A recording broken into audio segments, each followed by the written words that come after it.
अस्सलाम वालेकुम दोस्तों, मक्का मदीना चैनल पर खुश आमदीद। आपको आज एक चीज़ बताने लगा हूँ, वो है कि इंसान किस मिट्टी से बनाया गया है। आज वो मिट्टी, वो नमूने आज आपको दिखाते हैं। एक ये तो नहीं है कि वो असल नमूने, लेकिन वो उस तरीके से उन्होंने एक रवायात के तौर पे सऊदी अरब के अंदर खूबसूरत जगह पे अल अहसा के अंदर एक तारीखी मकाम पर ये बनाया गया। अभी देखते हैं, ये देखें दोस्तों, ये है मिट्टी का एक नमूना जो कि इसके अंदर से निकल रहा है माशाल्लाह। कि इस तरीके से एक नमूना, ये दूसरा ये नमूना कि हर इंसान को किस किस मिट्टी से किस किस तकनीक से बनाया गया। ये देखें ये मिट्टी, और उसके बाद ये मिट्टी आ गई। ये तो काली है, अल्लाह खैर करे, ये पता नहीं कौन जिन भूती होंगे।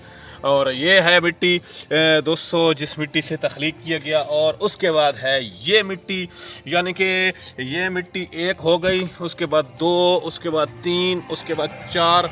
तो इन चारों मिट्टी से ये तख्लीक है। और ये देखें, यार साथ आपको मैं हिस्ट्री भी पढ़ाता हूँ, ये आप खुद पढ़ लें इंग्लिश काफ़ी, क्योंकि मैं अभी पढ़ना शुरू करूँगा तो काफ़ी टाइम लग जाएगा और आप लोग नहीं देखेंगे, फिर बोर हो जाएंगे।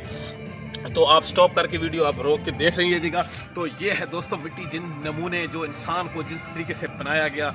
ये यहाँ पर एक खूबसूरत तरीकी जगह है जहाँ पर इस तरीके से मकाम दिखाया गया है कि हज़रत आदम अलैहिस्सलाम को किस मिट्टी से बनाया गया। फिर हम इंसानों को कौन कौन से नमूने, ये फिर 4 5 6 उन्होंने बनाए हुए खूबसूरत तरीन, उन्होंने इस तरीके से ये पहाड़ के ऊपर रखा हुआ है। तो इंशाल्लाह दोस्तों नेक्स्ट वीडियो में मिलते हैं एक अच्छी और खूबसूरत और तारीखी मकाम की तरफ। हमारे चैनल को सब्सक्राइब करें, चैनल सब्सक्राइब करेंगे तो आपको नेक्स्ट और खूबसूरत शहर दिखाएंगे। उस वक्त तक इजाज़त दीजिए, अल्लाह हाफिज़।